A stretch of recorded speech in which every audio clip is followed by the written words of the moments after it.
어제 계엄 12.3 계엄 1년을 맞은 이후의 국민의힘 상황을 살펴볼 텐데 당 내부에서요 분당을 시사하는 발언까지도 지금 나오고 있는 상황입니다. 김재섭 의원이 얘기인데 그 영상 먼저 보겠습니다. 우리가 계엄 1주년을 맞이해서 정말로 당이 환골탈태해야 된다라는 문제의식도 같이 있었습니다. 그래서 우리가 이대로 가면 안 되지 하고 많은 의원들이 335 뜻을 모으기 시작하셨고 25명의 이름을 올리신 의원들이 함께 해가지고 반성과 쇄신 그리고 재창당 수준의 혁신을 국민들께 약속을 드리게 된 것입니다. 장동혁 대표가 어느 정도 사람이 이 지지층을 잘 국민 다수와 함께 가야 되잖아요. 지금 다시 우리가 국민 다수로부터 신뢰를 받고 지지를 받아서 국민의힘이 변화할 때 그게 못하면은 네. 국민의힘이 해산하고라도 제대로 된 보수정당 만들어서라도 그 길로 가는 것이 이 청년들을 위한 길이지. 예. 지금 한 줌도 안 되는 사람들, 이 사람들에 가지고 되겠습니까 저게?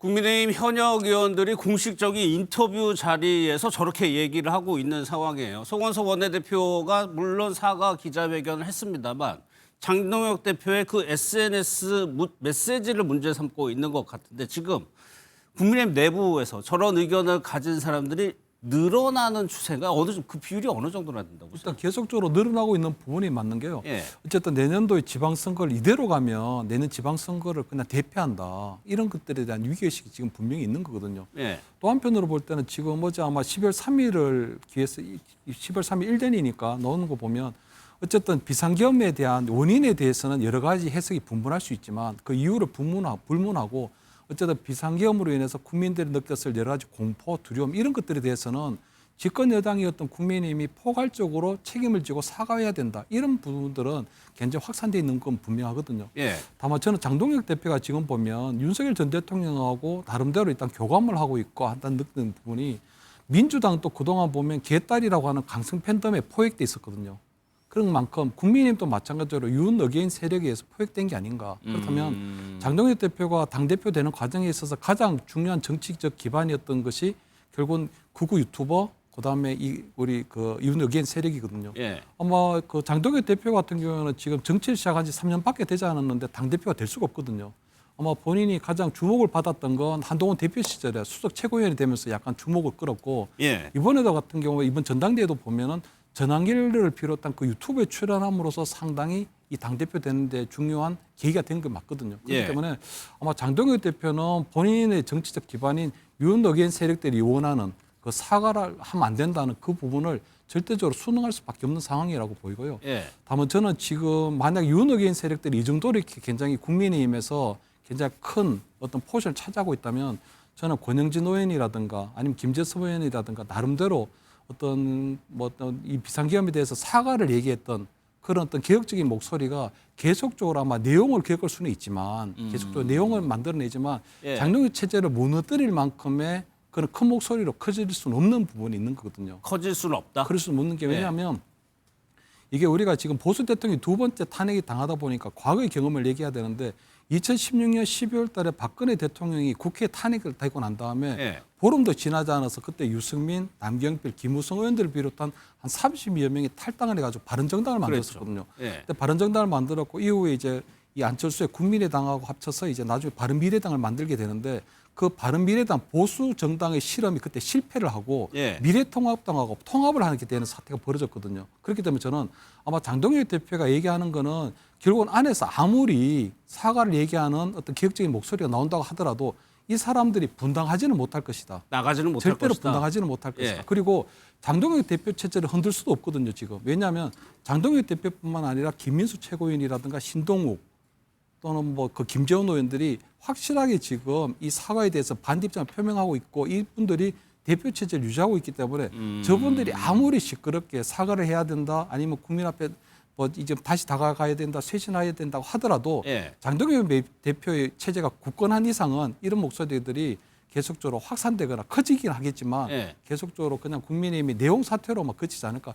찻잔 속이 태풍이 될 가능성도 상당히 크다. 저는 이렇게 보입니다. 그러니까 실질적으로 탈당이라는 것이 현역 정치인으로서 굉장히 어려운 일이고 성공한 사례도 거의 없죠. 그러다 보니까 탈당까지는 안 하고 당내에서 이런 의견들 갈등 양상을 보이는데 합법적인 방법을 현 지도부로 끌어낼 수는 없다는 말씀이신 것 같고 그런데 어떻게 보면 장동혁 대표의 리더십에는 상당한 타격이 있을 수밖에 없거든요. 그런데 과연 이게 장동혁 대표의 지금 리더십을 흔들 정도의 어떤 내부 권력 투쟁인가? 예, 그렇게 보지 않습니다. 그 정도까지는 아니라. 그렇죠. 예. 1년 동안의 모습을 보십시오. 지금 이번에 입장 발표하신 분들이 이 극우화되고 있는 당 지도부에 대해서 요구했던 게 대통령과의 관계 절연 사과 요구 정도였습니다. 이런 정도의 보수 정당이 이 두 번째 탄핵이 되고 예, 더군다나 사안 자체도 지난 박근혜 탄핵과는 비교할 수 없을 정도의 내란 사태였습니다. 치열한 내부 투쟁을 통해서 보수 재건의 어떤 방향성을 이미 확보해 놓고 치열한 당권 투쟁, 권력 투쟁을 했었어야 됩니다. 그런데 지난 전당대회 한번 보십시오.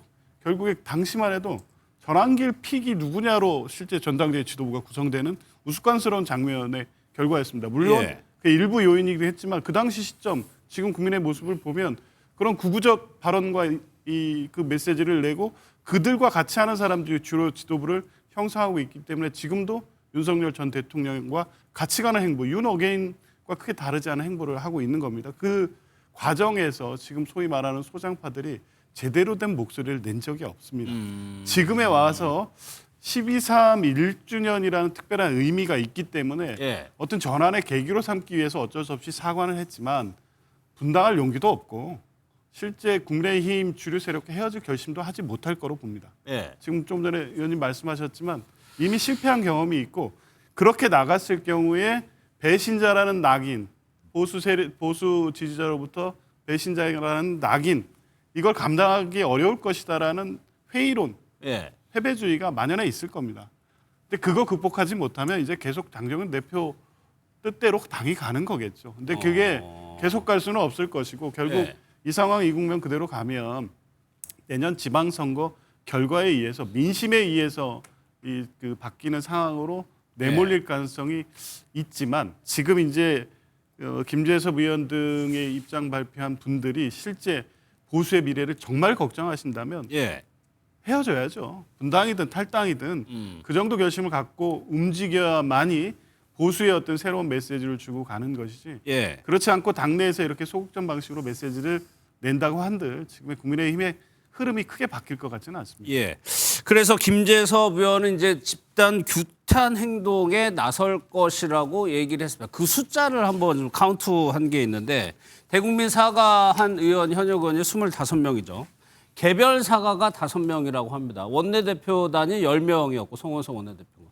이 숫자가 일단 40명 정도니까 교섭단체 기준에는 충족이 되는데 전체 국민의힘 의원이 107명이던가요? 네, 107명. 107명 중에 40명이라고 하면은 찻잔 속의 태풍 얘기했는데 지금 당 지도부에서는 지금 어제까지 이어지고 있는 장 대표와 다른 흐름의 목소리를 지금 어떻게 지금 보고 있어요?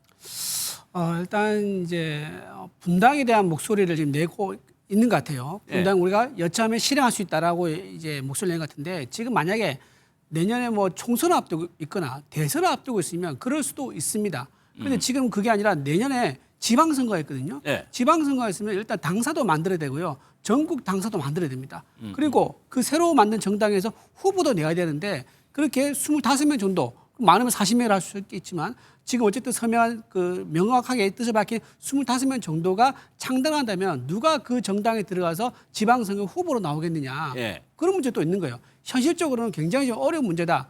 제가 보기엔 당 지도부를 압박한 용도 그 이상으로는 실현 가능성이 매우 낮다 이렇게 보이고요. 그리고 방금 아까 말씀하신 것 중에 한 줌도 안 된다라고 얘기를 해요. 그러니까 장동혁 체제를 지지하는 세력이 한 줌도 안 될 것이라 얘기하는데 그 근거가 뭡니까? 제가 보기엔 거꾸로인 것 같아요. 지금 한 줌까지 뭐 제가 비교할 수는 없지만 당내 구도가 그렇죠. 예. 당내 구도가 오히려 소수가 이제 사과를 요구하고 사과를 요구하고 또 파괴적인 혁신을 요구하는 그런 예. 쪽이 더 소수인 거는 현재 팩트인 거죠. 그런 상황이기 때문에 일단은 장동혁 지도부에 대한 압박 그 이상 어떤 실행 가능한 변화는 좀 어려울 것이다. 그렇게 보고요. 예. 더 큰 문제가 뭐냐면 제가 수치를 말씀드리지 않겠습니다만 각종 여론조사에 보면은 굉장히 국민의힘과 더불어민주당이 오차범위 인해서 박빙인 게 몇 개 나온 게 있어요. 최근에 며칠 전에 나온 계속 것들. 그 얘기하시더라고요. 근데 그게 정말 예. 이상한 게 예. 갤럽에서는 좀 다르게 나오지만 그 다른 여론조사에서는 그게 박빙으로 나오는 게 예. 상당히 국민의힘 입장에서는요. 이게 어떤 게 정말 실제 여론인가라고 고민할 수밖에 없는 그런 지점이 있단 말이에요. 그렇기 때문에 그래요?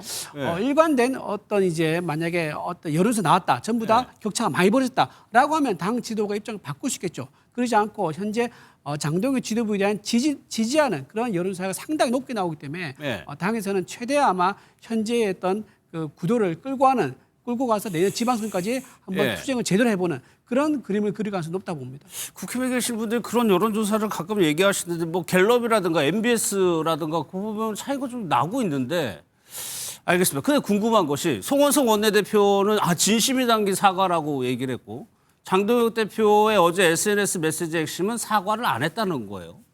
그러면 일반 국민들이 보기에 국민의힘의 입장은 무엇이라고 봐야 되는 겁니까? 국민들을 보시기에는 네. 당에서 이제 뭐 다양한 목소리가 있구나. 이제 민주당에서 같은 경우는 이재명 대통령이 야당 대표의 시절에는 전체주의적 획일적인 의견밖에 없었습니다. 거기는 일극 체제였었으니까요. 네. 전부 다 이제 이재명이 아니면 전부 다 비명 행사한다든가 숙청된다든가 이런 식이었기 때문에 하나의 목소리밖에 안 나왔었지만 네. 우리 당은 민주적인 정당이기 때문에 다양한 목소리 나온다. 국민들이 그렇게 이해하지 않을까 싶습니다. 다양한 알겠습니다. 그래가지고 탈당이나 분당 뭐 쉽지 않습니다. 그 가능성은 현재로서는 뭐 낮은 건데 이런 건 어떨까요? 체제 장동혁 대표 체제를 흔들고 그게 교체되는 움직임 그 부분 어떤지 인터뷰 한번 들어보도록 하겠습니다. 지방선거 치르기 전에 장동혁 체제가 교체될 가능성? 그 부분은 어떻게 보십니까? 뭐 계속 저렇게 나가면은 지방선거 이제 뭐 국면으로 이제 신년 들어서 바뀌면은 저대로 뒀다가는 선거 못 치르겠다고 하면은 뭐 뭔 움직임이 좀 있겠죠. 그렇게 깰 수가 없을 거예요. 일관되잖아요, 그 사람도. 예, 바뀔 자기 전당대회 때 찍어준 사람들한테 뭐 충성 일변도로 가고 있잖아요, 지금.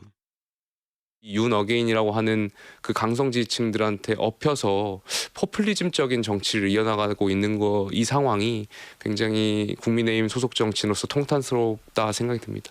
지방선거에 가까워지면 가까워질수록 지금 스탯을 유지한다면 지방선거 출마자들이 지도체제를 가만히 두지 않을 겁니다. 유인태 전 의원은 물론 여권 인사라는 점을 감안하고 들으셨어야 했는데 저 부분요. 이제 김용태 의원이 얘기한 부분. 이제 지방선거가 다가와지면 지방선거 출마자들이 당 지도부에게 강하게 요구를 할 거라는 얘기거든요. 근데 출마자들 중에서도 이번에 의원들의 이런 반성하는 의원들의 지역을 보면 TK, PK가 없거든요. 그러니까 TK, PK 출마하는 사람들은 뭐 반성 요구 안 할 겁니다. 예. 장동혁 대표에게 또 뭔가 압박을 가하는 발언도 안 할 겁니다. 본인들이 공천만 받으면 당선될 가능성이 높다고 판단하기 때문이겠죠. 지금 의견을 내고 있는 분들은 대부분 수도권 의원이나 아니면 충청 의견이 뭔가 선거 때마다 여야가 바뀌는 진보 보수가 바뀌는 지역에 있는 분들은 민심을 민감하게 받아들일 수밖에 없거든요. 그렇기 때문에 저는 출마자들의 목소리 때문에 장동혁 체제가 붕괴될 가능성은 매우 낮다고 보고요. 아마 지방선거 결과가 나온 다음에 자연스럽게 사퇴할 수밖에 없을 것이다. 저는 지금 뭐 모르겠습니다. 몇 개 나오는 여론조사 뭔지 모르겠습니다만 그 여론조사에 기대해서 뭔가 지금 여론이 괜찮다고 판단을 하고 지금 장동혁 대표의 스탠스를 유지한다면 사실상 저는 어제 장동혁 대표의 그 선언문은 뭔가 입장 발표문은 지방선거 포기 발언이라고 봤거든요. 지방선거 이길 생각이 없는 거예요. 예. 지방선거 3년 전에 언제 있었습니까? 22년에 대선 직후 거의 몇 달 뒤에 허니문으로 치러졌습니다. 그렇기 때문에 국민의힘이 상당히 압도적인 승리를 거뒀죠. 그때보다 훨씬 더 초라한 성적표를 받게 될 가능성이 저는 매우 높아진 상황이라고 보고요. 예. 그렇기 때문에 이 지방선거 직후에 장동혁 대표 체제는 자연스럽게 붕괴될 수밖에 없다고 보고 그럼 지금 뭐 김재섭 의원을 비롯한 저 의원들이 왜 저렇게 행동을 하고 있는가? 예. 장동혁 체제를 붕괴시킬 수는 없을 테지만 지방선거 이후에 만약에 장동혁 체제가 자연스럽게 붕괴가 되면 차기 당권 싸움에서는 그때까지 뭔가 목소리를 내고 사과해야 된다 이런 목소리를 내는 사람들 그러니까 저는 목표치가 60명이라고 보는 거거든요. 과반 이상, 그러니까 예. 국민의힘 먼저 절반 이상이 그래도 목소리를 내면 아마 국민의힘으로부터 등을 돌린 지지자들이 한 중도 보수 이런 지지자들이 그래도 노력하는 사람들이 있네. 하지만 장동혁 체제로 치러지는 지방선거는 지지해주고 싶지 않아. 하지만 장동혁 체제가 붕괴됐네. 전당대회를 하네. 그럼 그때 이제 갑자기 그 지방 그 전당대회는 참여할 가능성이 있는 거죠. 그걸 목표로 저는 김대섭 의원이나 이런 분들이 목소리를 내고 있다는 것으로 보기 때문에 예. 글쎄요, 지금 이 정도 상황이 됐는데도 장동혁 체제를 유지하겠다는 장동혁 대표의 스탠스를 유지하겠다는 그런 입장이 저는 여당 입장으로서 다른 당 입장으로서 정말 이해가 안 됩니다만 예. 아마 저렇게 간 이상 한번 고를 외친 이상 지방선거 대패 이전까지는 바꾸기 어려울 겁니다. 지방선거 이후의 포석이라는 말씀이시죠. 그런데 이준호 대표, 장동혁 대표 얘기 보면 기다려달라는 얘기를 하고 있습니다. 그리고 그 주변에서 나오는 얘기 이런 얘기가 있더라고요. 지지자들을 설득하기 위한 빌드업이다. 라는 작업 이게 맞습니까? 이 얘기가? 예, 맞죠. 예, 지지자들이 이제 다양한 스펙트럼 있지 않습니까? 예. 이제 우리 우파 쪽에서 보면은 이제 우파에서 아주 오른쪽에 있는 사람도 있고, 그러니까 가장 오른쪽에 있는 분들부터 네. 설득해 나간다는 거예요. 그렇죠. 이게 순서대로 이제 설득해서 전부 다 전체 파일을 키워서 퍼즐을 맞추겠다. 우리가 이만큼 과반 이상의 지지 세력을 다시 꾸려보겠다. 이제 이런 계획으로 지금 보입니다. 그래 예. 보이기 때문에 당장은 지금 현재는 우리 집도끼 먼저 잡는 거를 먼저 하고 여기서 서서히 메시지 변화를 줘가지고 중도층을 품겠다. 이런 계획으로 빌드업하는 게 아닌가 싶은 생각이 들고요. 예. 방금 이제 말씀하신 게 내년 지방선거에 무조건 이러면 지는 거 아니냐라고 말씀하시는데 저는 국민들의 민심도가 아주 예민하다고 생각하거든요. 지금 이재명 대통령이 사심제 지금 도입 추진하고 있지 않습니까? 본인 사건을 결국 무죄로 만들기 위해 사심제를 하고 있는 거고요. 내란 재판부는 뭡니까? 결국 내란 혐의에 대해서 무조건 유죄 나오게 만들게 하기 위해서 하고 있는 거다. 예. 그리고 또 법원 행정처 폐지하는 거. 이거는 법관들 인사를 마음대로 하기 위해서 하는 거다.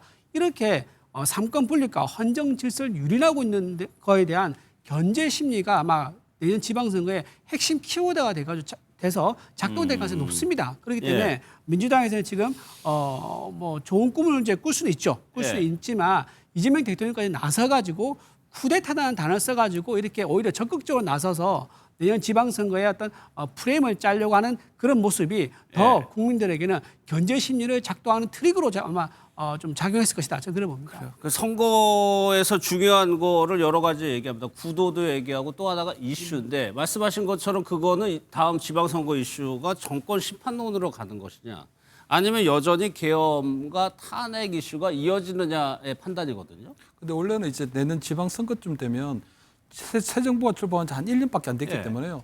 사실 뭐 정권 심판론이라는 것보다는 사실 정권 견제론은 되거든요. 왜냐하면 입법부도 장악하고 있고 또 행정 권력도 가졌고 거기다가 지방 권력까지 가져가면 이미 이재명부 이제 독재가 시작됐다고 하는 부분도 분명히 정권 견제로 되는데 문제가 뭐냐 하면 비상계엄에 대해서 당대표가 최소한의 사과도 하지 않는다면 예. 이게 맥혀들지가 않는 거거든요. 개혁투쟁을 아무리 한다고 하더라도 예. 국민의힘이 그런 비상계엄에 대해서 아무래도 포괄적인 최소한의 책임도 안 해. 최소한의 책임도 없어 사과도 안 해. 이렇다면 이게 지금 맥혀들지 않는다는 거거든요. 예. 그래서 저는 장동혁 대표가 지금 보면 내년 지방선거가 이런 상황으로 가면 굉장히 불리하게 돌아갈 걸 알고 있는데도 불구하고 저는 계속적으로 사과를 하지 않는 것에는 나름대로 조금 노림수가 좀 있다고 보이거든요. 어떤요? 노림수가 있다고 보면 결국은 지금 이제 사과를 하자고 하는 그 나름대로 그 세력들이 나름대로 분당을 하든지 하지 않으면 그 분당을 사실 유도하고 있다고 좀 보이거든요.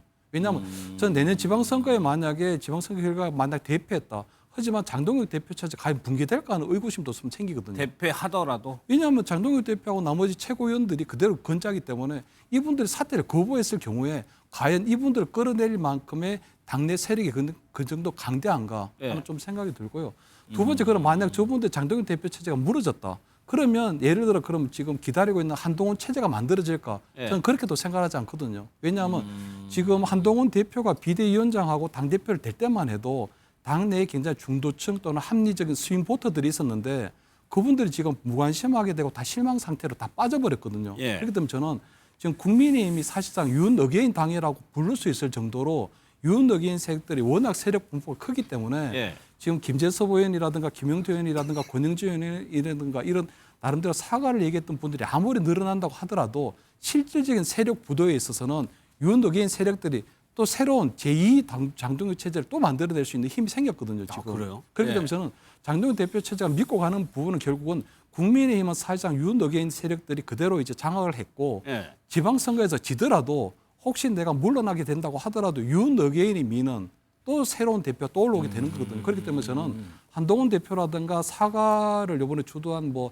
3, 40명 의원들이 있다고 하더라도 예. 실질적인 당은 국민의힘은 당은 민주당이 개딸이라고 하는 강성 팬덤에 이제 포획됐던 것처럼 저는 국민의힘도 사실상 윤어게인 세력들에 의해서 예.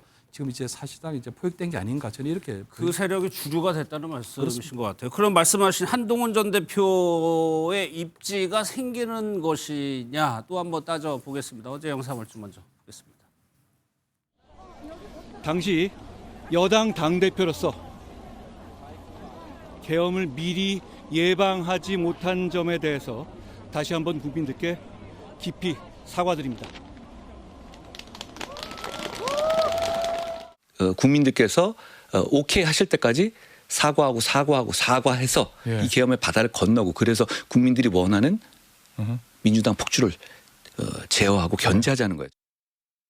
국민의힘이 제정신인가 하는 생각도 들고 오히려 거꾸로 한동훈 전 대표를 키워주고 있습니다. 그래서 날로 한동훈 전 대표는 커지고 장동혁 대표는 작아지고 있습니다. 이게 천하대세인 것입니다. 보신 것처럼 한동훈 전 대표는 정반대의 길을 가고 있습니다. 저런 행보와 말이 어떤 공간을 만들어낼지 성추진 부대변인께서 보시기에 이번 형국 지도부의 이런 스탠스가 한동훈 전 대표에게 기회가 될 거라고 보세요? 어떻게 보세요? 정치는 절대평가가 아니라 상대평가이기 때문에 네. 이 계엄에 관련된 입장을 달리 갖고 있다는 것만으로도 저는 언젠가 평가받을 기회가 있다고 생각합니다. 죄송합니다. 물론 민주당에서는 한동훈 전 대표가 작년에 비상계엄을 막으러 갔던 건 아주 훌륭한 일이었죠. 하지만 그 이후에 뭔가 한한 체제를 내세우는 등 우리 당의 입장에서 봤을 때는 적절하지 못한 행보를 보였던 것도 마찬가지입니다. 예. 하지만 그 이후 1년 동안 봤을 때 국민의힘 내부가 여전히 지금 1년이 지난 지금까지도 비상계엄에 대해 사과조차 못하고 있는 상황이기 때문에 상대적으로 이 합리적 보수 진영 안에서는 한동훈 전 대표가 언젠가 당권을 잡게 된다면 아니면 언젠가 치고 올라간다면 한번 지지를 해볼까라고 기대하는 분들도 있을 수 있겠죠. 그렇기 예. 때문에 저는 그런 차원에서 한동훈 전 대표의 가능성은 아직 일말의 가능성이라도 남아있다고 보고요. 보통 한동훈 전 대표 얘기할 때 유승민 전 의원하고 비교 많이 하거든요. 예. 근데 유승민 전 의원과 한동훈 전 대표의 차이점은 그래도 한동훈 전 대표는 당대표를 했었습니다. 당대표를 했고 비대위원장 때 또 총선도 치러봤고 그 말은 뭐냐면 본인의 계파 의원들이 있다는 거죠. 사실 유승민 의원은 친유승민계라는 의원들이 있긴 했습니다만 매우 적었고 거의 몇 손가락 안에 드는 정도였기 때문에 한동훈계 의원들이 있는 상황이기 때문에 한동훈 전 대표가 좀 일단 버틸 수 있는 시간이 생겼다. 다만 지금 친윤계랑 친한계의 갈등이 사실상 지금 민주당과 진보 보수의 갈등보다 더 심해 보이거든요. 그렇기 때문에 그 갈등이 과연 간극이 메꿔질 수 있을 것인가? 한동훈 전 대표가 나중에 혹여 당권을 지금 제가 아까 말한 것처럼 지금 장동혁 대표가 될 때는 약간 그쪽이 다수당이었는데 이게 약간 역전돼서 다수가 돼서 윤어게인 세력이 아닌 친한계 세력들이 잡는다 하더라도 나머지 세력들은 저는 그때는 가열차게 나가버릴 수도 있다고 생각하거든요.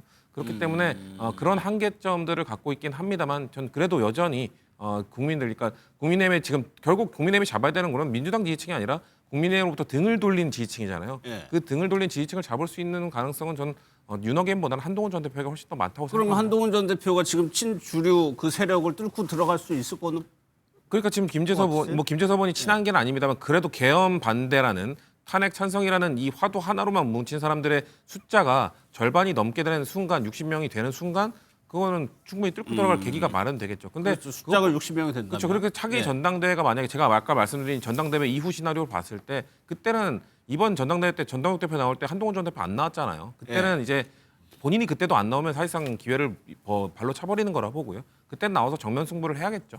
예, 저희가 조사를 하나 가져왔는데 요거 이준호 대변인 요 조사 한번 보세요. 보수 진영에서 가장 두려운 사람이 누구냐라는 거를 중도층에게 물어보고 진보층에게 물어봤다는 거예요.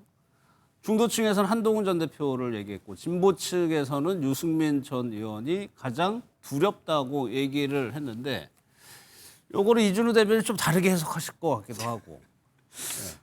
예. 보수 진영에서 가장 두려워하는 인물, 중도층에서 한동훈 대표를 이제 유승민 의원보다 전 의원보다 높게 한 거는 아무래도 보수 중도층에서 보기에 한동훈 전 대표가 보수의 분열을 가져올 가능성이 유승민 전 의원보다 좀 높다 이렇게 본 게 아닌가 싶은 생각이. 분열을 가져올 가능성이 높다. 그래서 이제 가장 두려운 인물 이렇게 본 게 아닌가 싶은 생각이 들고요. 또 이제 진보층에서는 거꾸로 또 유승민 의원이 더 이제 높다고 나오거든요. 그러네요. 유승민 의원이 제가 보기엔 오히려 진짜 중도층을 표를 가지고 있는 사람은 진보층에서 보기에는 한동훈보다 유승민이라고 이제 보는 것 같아요. 그렇기 때문에 진보층에서는 유승민 의원을 좀 가장 이제 두렵지 않을까 이렇게 보는 것 같습니다. 진보층에서는 중도층의 표를 가져올 사람을 유승민 전 의원으로 본다. 하나만 더 여쭤볼게요. 실제로 당내에서 한동훈 전 대표에 대한 비토 정서가 강합니까? 강하죠. 예. 지난 이제 당 대표 시절에 당을 예. 이끌었을 때 시절 그때 평가를 해보면은 어쨌든 우파 분열을 가져왔던 사실이고요. 내내 임기 내내 분열을 우파 가져왔다? 분열이 있었죠. 예. 분열이 있었었고 민주당 가지고 같은 목소리 상당히 많이 냈었습니다. 그리고 지지율도 높지 않았죠. 낮은 상태로 계속 유지해 왔었고요. 두 번의 선거도 다 참패했었죠. 어쨌든 객관적인 데이터로 보면은 한동훈 전 대표가 이끌었던 그 시절에 우리 국민의힘은 썩 좋은 성적은 나오지 않았다.